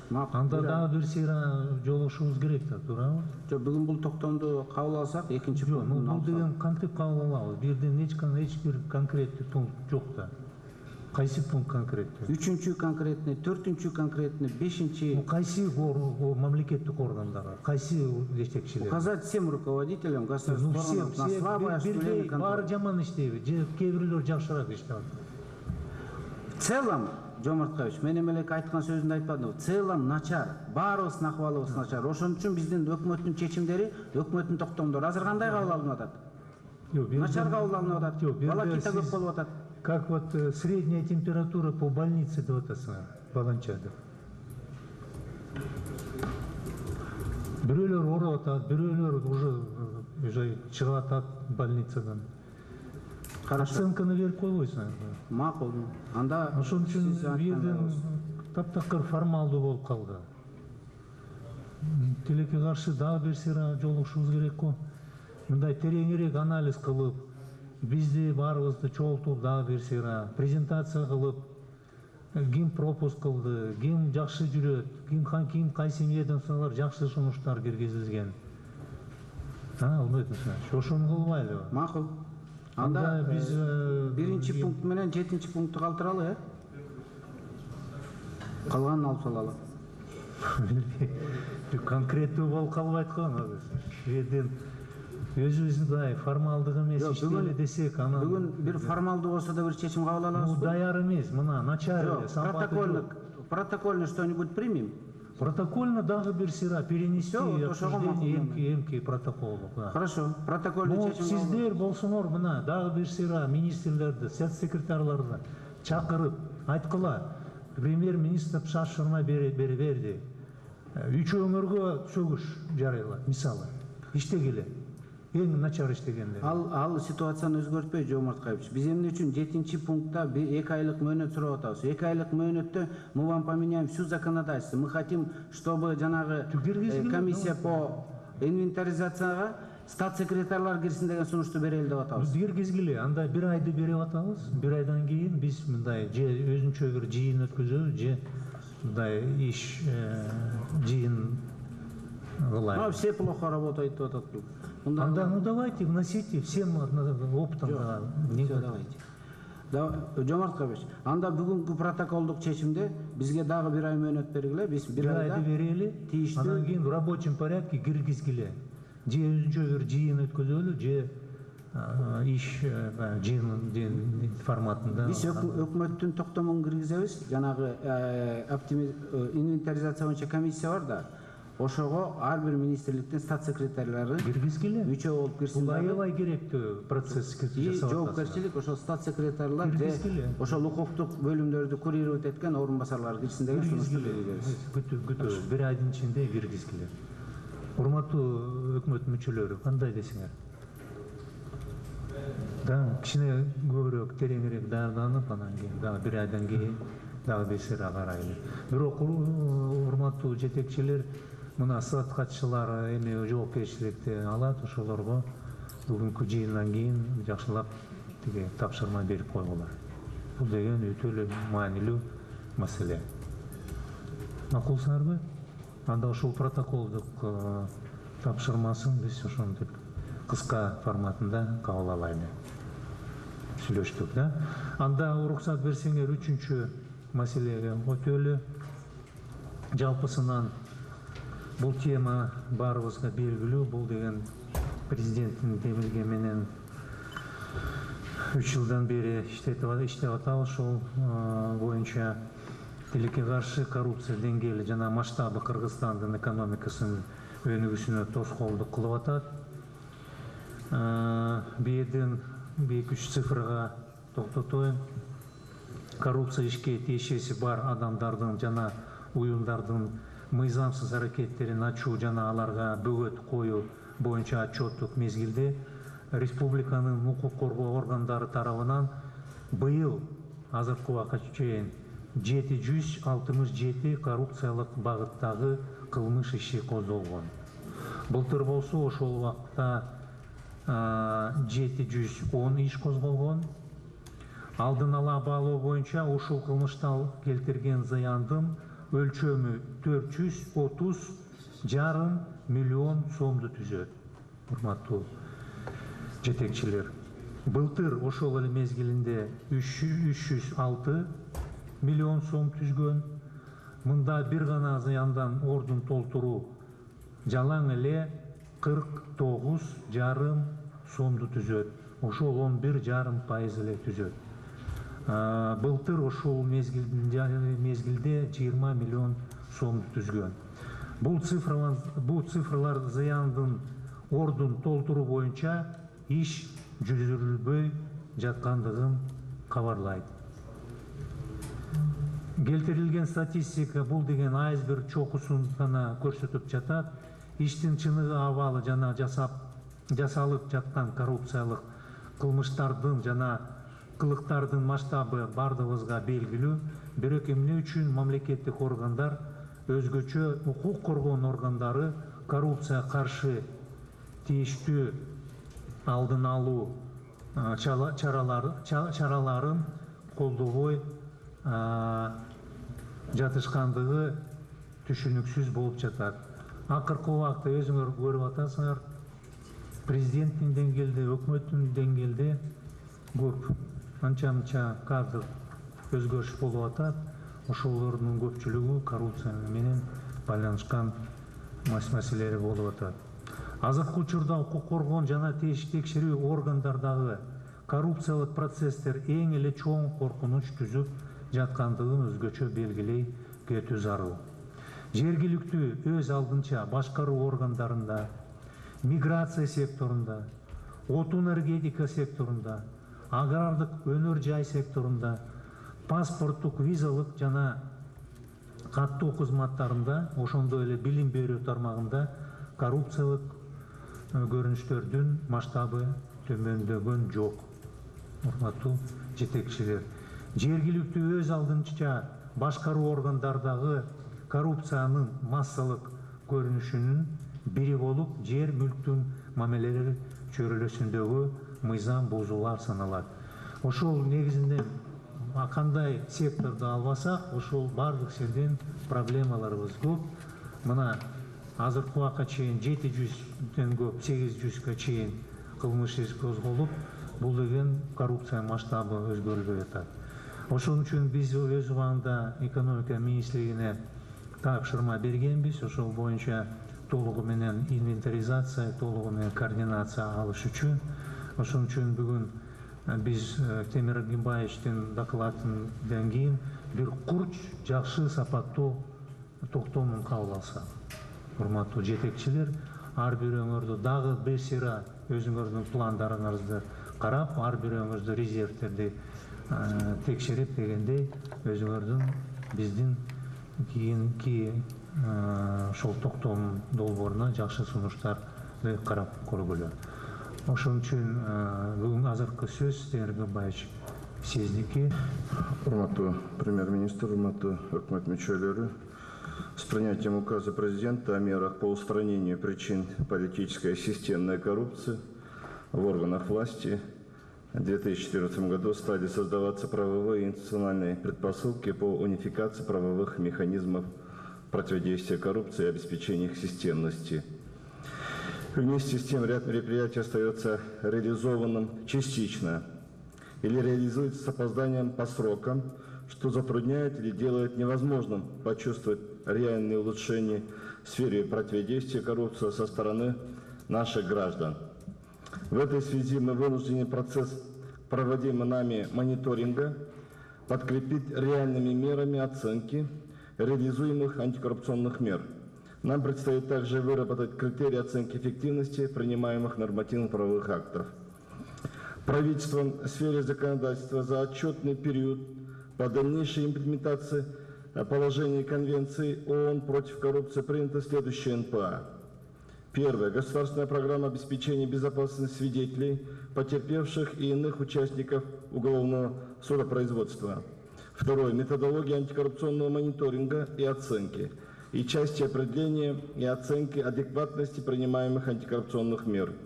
Третье. Временное руководство по разрешению конфликта и интересов на государственной и муниципальной службе.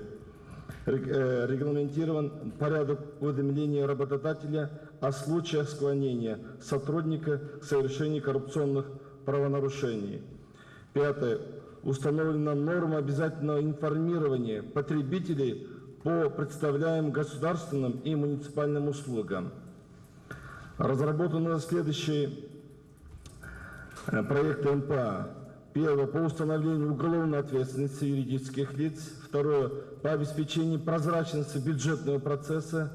Разработан проект гражданского бюджета Кыргызской Республики и проект закона о конфликте интересов. На рассмотрении Жогорку Кеңеша находится законопроект о ратификации двух антикоррупционных конвенций Совета Европы. Это Конвенция об уголовной ответственности за коррупцию и Конвенция о гражданско-правовой ответственности за коррупцию, принятие которых обеспечит автоматическое членство Кыргызстана в авторитетной группе стран по борьбе с коррупцией ГРЕКО. Теперь антикоррупционная экспертиза. За отчетный период антикоррупционную экспертизу прошли 28 проектов НПА. В этой связи для увеличения пропускной способности и обязательности проведения антикоррупционной экспертизы 19 марта текущего года подписан меморандум между правительством и Центром ОБСЕ. Разрабатываемый проект предполагает определение четких юридических дефиниций, исключение неоднозначных формулировок и коллизий в законодательстве, а также снижение административной и регулятивной нагрузки на предпринимательскую деятельность с применением принципа гильотины. Теперь по борьбе с коррупцией. Должен отметить, что постепенно налаживается процесс межведомственного взаимодействия правоохранительных и контролирующих органов по выявлению и пресечению незаконных действий лиц и организаций, причастных к коррупционной деятельности. Как уже было озвучено, по данным Генеральной прокуратуры за отчетный период, то есть это за полугодие, правоохранительными органами возбуждено 767 уголовных дел коррупционной направленности, из которых 639 дел возбуждены органами прокуратуры, органами национальной безопасности 69 дел, финансовой полиции 45, органами внутренних дел 14. По предварительной оценке размер причиненного ущерба составляет 430 миллионов 506 тысяч сомов, из которых возмещено 49 миллионов 627 тысяч. По данным МВД, за 5 месяцев 2014 года выявлено 269 должностных и других преступлений коррупционного характера. Из них по фактам взятничества 27, злоупотребление должностными положениями 141, присвоение или растрата временного веренного имущества 29, служебных подлогов 11 и других преступлений 61. Сумма установленного материального ущерба по оконченным уголовным делам составляет 30 миллионов сомов. Из них возмещено 8 миллионов сомов. По материалам проверки, а также по уголовным делам через РОК в доход государства возмещено 45 миллионов сомов и по нефинансовым активам на сумму 9 миллионов сомов. Теперь по данным АКС ГКМБ в зачетный период возбуждено 182 уголовных дела. Выявленный ущерб составил 513 миллионов сомов, из которых возмещено 225 миллионов сомов. При этом наибольшее количество уголовных дел возбуждено в отношении сотрудников правоохранительных органов 32, органов местного самоуправления 29, в таможенной сфере 16, в топливно-энергетическом секторе 16, в системе образования 14, агропромышленном комплексе 14. По данным финансовой полиции в сфере экономики и должностных преступлений возбуждено 445 уголовных дел. Возмещено всего 559 миллионов, но через РОК прошли всего лишь 200 миллионов. Направлено на суды 139 уголовных дел. Теперь выявление коррупционных схем. Выявление и устранение коррупционных схем активно осуществлялось рабочей группой секретариата Совета обороны. И в таких отраслях они провели в дорожно-патрульной службе МВД, Госагентство по геологии, Министерство энергетики, Министерство образования, Министерство здравоохранения, Государственной регистрационной службе, Министерство финансов, Министерство юстиции и Кыргыз-Алтыни. Был применен системный подход, когда на каждом этапе деятельности государственных органов выявлялись зоны коррупционной пораженности, определялись риски, которые выводили на существующие и возможные коррупционные схемы. По выявлению и устранению коррупционных схем в государственных органах образованы вспомогательные институты по предупреждению коррупционных проявлений в виде специализированных комиссий или подразделений. Вместе с тем, следует отметить пока низкую эффективность деятельности созданных комиссий. В рамках антикоррупционного форума государственных органов и институтов гражданского общества были рассмотрены коррупционные схемы в энергосекторе, в сфере госзакупок, распределения и трансформации земель, в сфере оборота и обеспечения лекарственными средствами.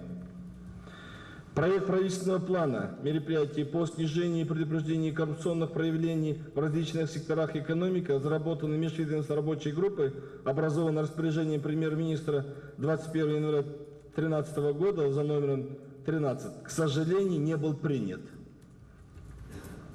Теперь оценки управления коррупционными рисками. Разработаны и утверждены методические рекомендации по внедрению методов оценки и управления коррупционными рисками на государственной и муниципальной службе, на базе которой будут проработаны дальнейшие рекомендации по проведению ситуационного анализа методов оценки коррупционных рисков.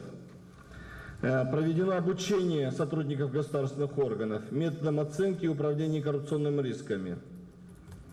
Конфликт интересов. Утверждено временное руководство по разрешению конфликта интересов на государственной и муниципальной службе Кыргызской Республики. Данный документ разработан на базе руководства Организации экономического сотрудничества и развития ОСР. Внесены дополнения и изменения в Трудовой кодекс и Закон о государственной службе, согласно которым основанием для увольнения в связи с утратой доверия может послужить: первое, непринятие мер государственным служащим, извещенным о наличии конфликта интересов; второе, несоблюдение введенных ограничений, налагаемых на государственных служащих. В каждом государственном органе созданы специальные комиссии.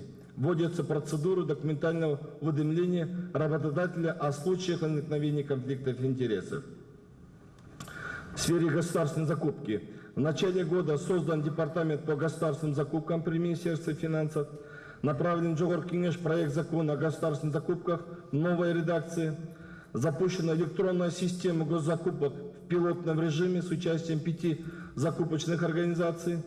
При этом нам представляется целесообразным улучшить мониторинг и анализ государственных закупок, товаров, работ и услуг, сделать такие процессы более содержательными и менее формальными. Декларационная кампания. Анализ достоверности и полноты сведений, указанных в декларации о доходах, имуществе и обязательствах государственного служащего, а также его близких родственников, осуществляется межведомственная комиссия в составе представителей правоохранительных, контролирующих и других органов. Исследования. Впервые по заказу Министерства экономики Кыргызской Республики проведены исследования.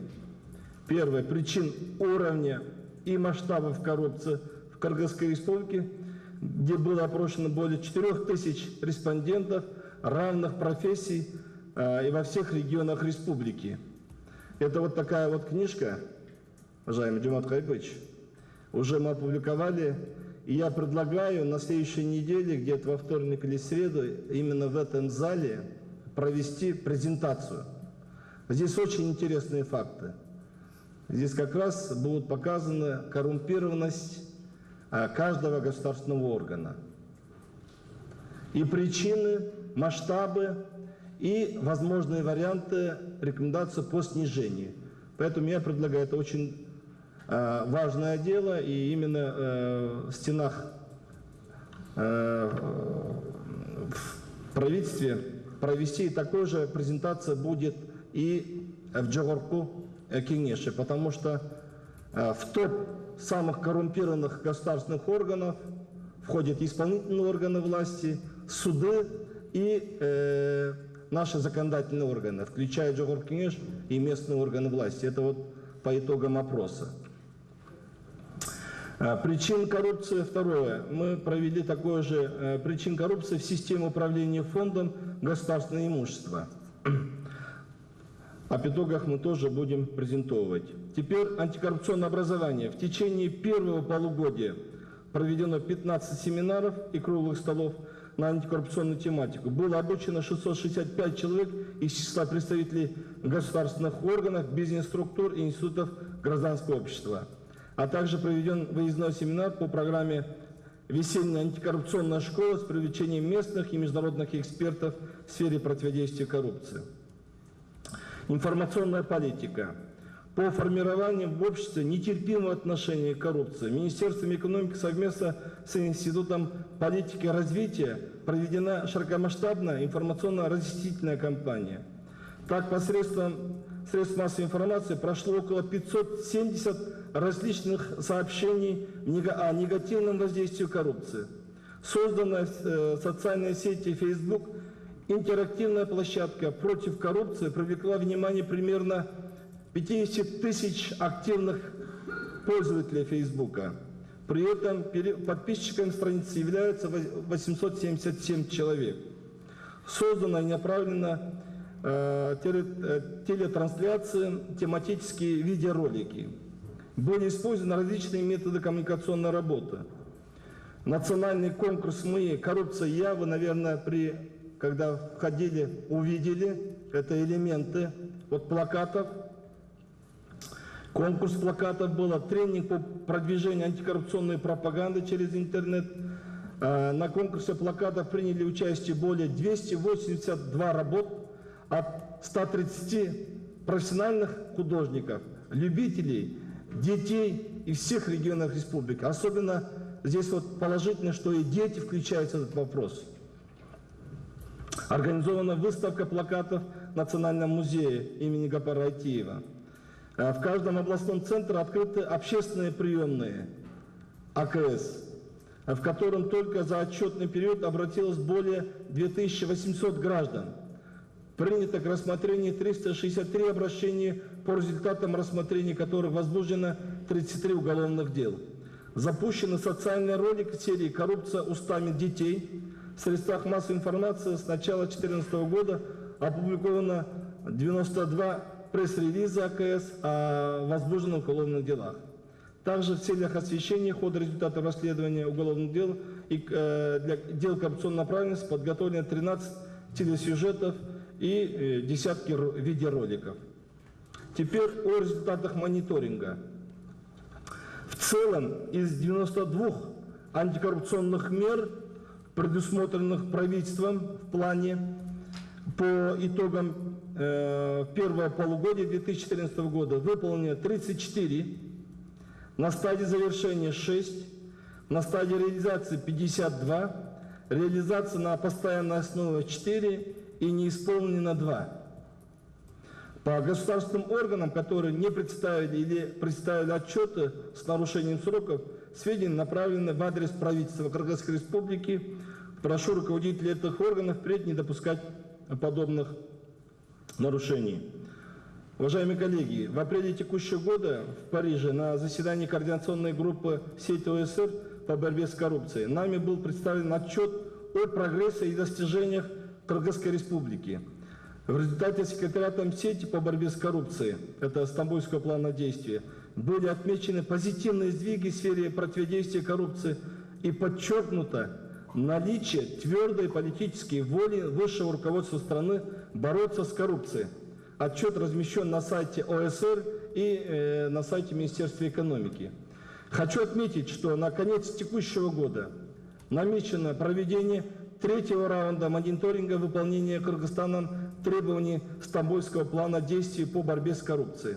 В этой связи в настоящее время нам необходимо сконцентрировать усилия для наиболее полного и содержательного исполнения рекомендаций ОСР.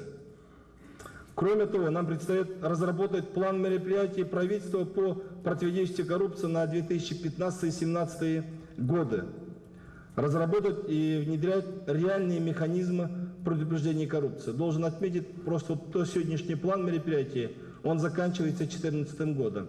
И нам безотлагательно нужно разработать вот новый план правительства. Процесс реализации антикоррупционной политики во многом зависит от развития институтов противодействия коррупции.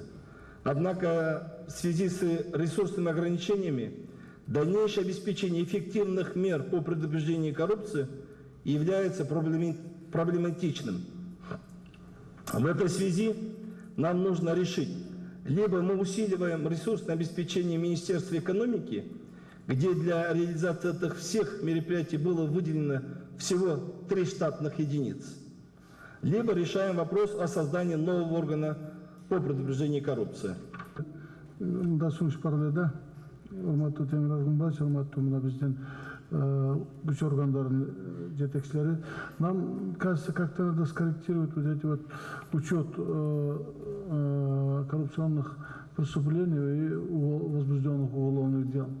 Вот на сведения карап көрсөк, например, по данным прокуратуры, Генеральной прокуратуры, ГКМБ, со стороны ГКМБ возбуждено всего 69 уголовных дел, да?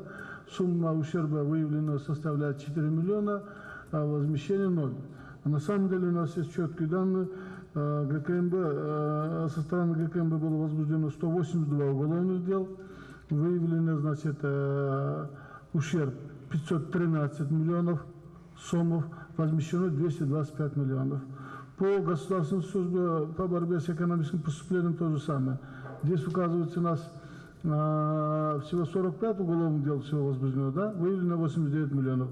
А на самом деле возбуждено 445 уголовных дел, возмещено, значит, 558 миллионов сомов. Понимаете, дело в том, что мы поручали в начале года Государственной службе по борьбе с экономическим преступлением разработать форму единого учета по, значит, возмещению, по учету и по введению учета, сколько все-таки возмещено, да? Одна цифра идет значит, та цифра, которая проходит через казначейство, но есть много других, да, много других дел, которые, по которым были возвращены, значит, ущерб. Поэтому, может быть, надо будет создать какую-то рабочую группу, что ли, да, сесть вместе с Генеральной прокуратурой, да, и поработать, как-то скорректировать эти данные. Вот это вот все-таки 639 уголовных дел, вроде как возбуждено Генеральной прокуратурой, абсолютное большинство вот этих уголовных дел были возбуждены, подготовлены, значит, Министерством внутренних дел, Службой по борьбе с экономическим преступлением и другими нашими силовыми структурами. Поэтому надо будет как-то вот на будущее иметь в виду, да, Тимур Аргамбаевич, давайте мы с вами поработаем над этим. Точку надо поставить, каждый пишет цифры, что точно, что не точно. Надо, может быть, уже протокол Тапшырман бір пункту сформулировать это, навести тут определенный порядок. Так, Жомарт Кайыпович, можно мне разъяснение дать? Давайте. Первый зам генпрокурора. Здесь, бедные уважаемые участники заседания, ситуация, у нас есть статистика по 29 преступлениям, и мы даем ее, как каждый орган возбудил. То есть те данные, которые мы приводим, они в соответствии с нашей стат-отчетностью. Это есть стат-отчетность форма 1Е, которая утверждена всеми органами, Национальным статистическим комитетом. И я думаю, эти цифры правильные. А то, что приводит каждый орган, это оперативные данные. Это результат работы совместно с другими органами. К примеру, тот же ГСБ, МВД не имеет права возбуждения уголовных дел категории должностных преступлений. Этим правом обладает только прокуратура и ГКНБ в настоящий момент по нашим законам. Поэтому зачастую они многие материалы передают нам. По этим материалам принимается решение следователями вот этих двух органов. Поэтому отчетность указывается по этим органам. Относительно возмещения. Здесь, наверное, Тимур Аргамбаевич тоже правильно говорит, но надо отметить, что у нас тоже, опять же, идет возмещение, учет по этой стат-отчетности 1Е, которая утверждена, и там есть точные определенные цифры, какой орган сколько возместил. А относительно того, что каждая сумма должна быть отражена через срок, это тоже не всегда отвечает велениям, требованиям времени и ситуации, потому что зачастую бывают случаи возмещения в натуральном выражении, безденежном, что не может быть отражено в отчетах РОК. Поэтому здесь большой проблемы нет. Я думаю, здесь только надо подойти с учетом требований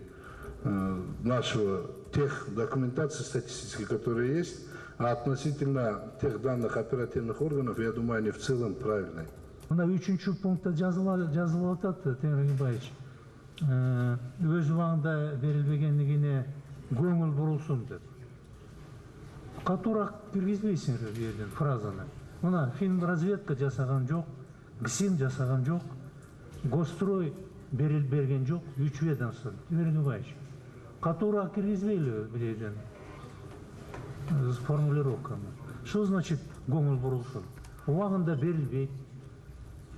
Кантип эле? Бул деген улуттук программада, урматтуу жетекчилер. Кандай дейсиңер?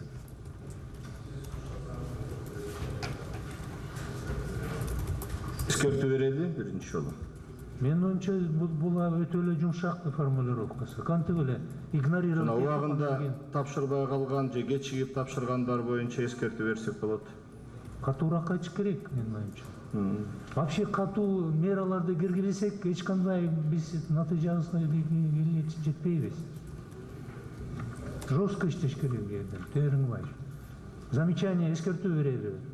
Кандай дейсиңер Артур? Давайте эмки жолу дагы бир сыйра ошону көрсөк, бул кийинки наказанияны беребиз. Сөз катуураак кармаңыз. Анан кийин айтат, сиз жумшаксыз дегендей. Анда кандай дейсиңер? Мында замечание деп киргизели? Жомарт. Жок, убагында бериш керек да, убагында бериш керек. Мен билем сиздердин жоопторуңду. Бериш керек. Айтып бериңиз. Берген материалдардын баардыгын берген жок деп жазып атат. Бул экинчи жол болуп атат. Мына материалдардын баары. Мына даталары. Расследование жүргүзгүлөрдө биринчи наказание этерген. Же Саякбаев деген наказание алгандай болсун, же биздин наказание алгандай бололу. Мен Темир Аргемечке үлкөндөргө айтканмын. Жана Саякбаев деген эмеси бар тиги. Биз эгерде бербесек, мына айтсын, ушул жерде антикоррупционный член комиссия болуп атат. Мына биринчи зам генеральный прокурор болуп. Мына менин колумда кол коюлган мына антикоррупционный колуга утверждение этилген. Совет секретары обороны менен бекиген, өкмөткө жиберилген. Мына дин колу менен мына момундай каттар турат. Мен жиберген мына момундай каттарым турат. А бул болсо жазып коюп атат. Информация бербейт деп. Өзүнүн эткөндө Саякбаев деген айткан. 9 жыл мурунку шайлоonu эстеп жүрөт ашып. Мен Темир Аргемечке айткам. У меня вопрос, Темир Аргембаевич. Вот у нас, и уважаемый Жомарт Кайыпович, когда мы рассматривали второй вопрос, и министр юстиции говорил о том, что у нас министерство вносят законопроекты, полностью скопированные с российских, и потом предлагает убрать второй пункт, который является ключевым протокольным решением, мы приняли решение оставить на доработку. Здесь мы говорим о том, что во втором пункте, что есть хорошая динамика в исполнении и борьбе с коррупцией, а в третьем пункте мы говорим, что такой-то список органов не представляет вовремя отчета, и за это мы собираемся делать замечания. Мне кажется, замечание нужно делать не за то, что орган внес или не внес вовремя отчет, а за то, что какой-то процент планов не выполнил. Вопрос же не в том, чтобы технически принести бумажку в утвержденное время уполномоченному лицу. Может быть, тогда либо формулировку мы меняем и делаем замечание за то, что план не выполнен, либо мы не делаем замечание за то, что орган не внес вовремя отчет. Есть определенный порядок, регламент и дисциплина. Если этот порядок нарушается, значит нарушается дисциплина. Вот исходя из этого мы делаем. Второе, по качеству. Да, по качеству мы должны еще, я думаю, по итогам, это же промежуточный отчет. По истечении года там уже будут приняты соответствующие решения. За Министерством экономики только мониторинг. Мы разработали план и мониторим. Я в конце своего выступления об этом сказал. Потенциала, ресурсов в Министерстве экономики, к сожалению, не хватает, потому что это очень большой объем работы. Или мы должны усилить Министерство экономики в этом направлении, или же надо создать другой орган. Другой орган. Жомарт Кайыпович, вы знаете, да, так как в свое время было принято, что, учитывая потенциал Министерства экономики, нам было это прям в нагрузку дано. И мы начали тянуть просто эту лямку. Но дальше, чтобы был системный, плодотворный и более эффективное качество, мы должны принять такое вот решение. Я об этом в своем выступлении сказал. Жомарт Кайыпович, күн тәртібіндегі мәселен жиынның протоколында шул тапшырмалардың долбоору берилип тур. Ошондо кыргызчасында 8 пункт, орусчасында 7 экен. Биздин мамлекеттик кадр кызматына да тапшырма берилип тур. Ушун боюнча биздин да өзүбүздүн ой пикирибиз, бир позициябыз бар эле. Эми мен бул жерде талаш тартыш кылбай эле коеюн. Эгер уруксат берсеңиздер, ушуну даярдаган аткаруучулар менен ушул протоколду акыркы вариантын жасаганда өзүбүз макулдашылган вариантты сизге киргизсек, ошону айтып коеюн дедим, Жомарт Кайыпович. Биздин өзүбүздүн ой пикир бар, биз беребиз. Иштер биринчи күнү, экинчи күнү кирсек. Менин оюмча, эгер принципиалдуу өзгөртүш болбосо, анда сиздерге беребиз, же принципиалдуу өзгөртүш? Жалпысынан макул болсо, ошол кичине мазмуну боюнча бир-эки. Принципиалдуу эмес болсо, ар бирөөңөрдүн мүмкүнчүлүгүңөр бар. Эгер принципиалдуу эмес өзгөртүш болсо, анда ушул экономика министри менен дагы бир сыйра 2 күндүн ичинде отуруп дегендей корректировка кылганга мүмкүнчүлүгүбүз болот. Башка кандай сунуш пикир ушул маселе боюнча? Анда мындай за основу кабыл алсак, анан кийин в рабочем порядке 2 күндүн ичинде ар түрдүү редакционный башка не принципиальный характер өзгөртүштөрдү киргизгенге убактыбызды берели. Макулсыңарбы? Анда ушул каршылар болбосо, анда ушул протоколдук тапшырмасын долбоорун кабыл алалы. Ошону менен 3 маселе бүттү. Мына 3 саатка жакын отуруп атабыз. Бирок менин оюмча жакшы мындай терең изилдөө болду. Бюджет, нормативный акттарды, коррупционный программанын салтына жыйынтыктарды уктук. Башка сунуш пикирлер по ходу ведения жокпу? Болбосо баарыңарга чоң рахмат.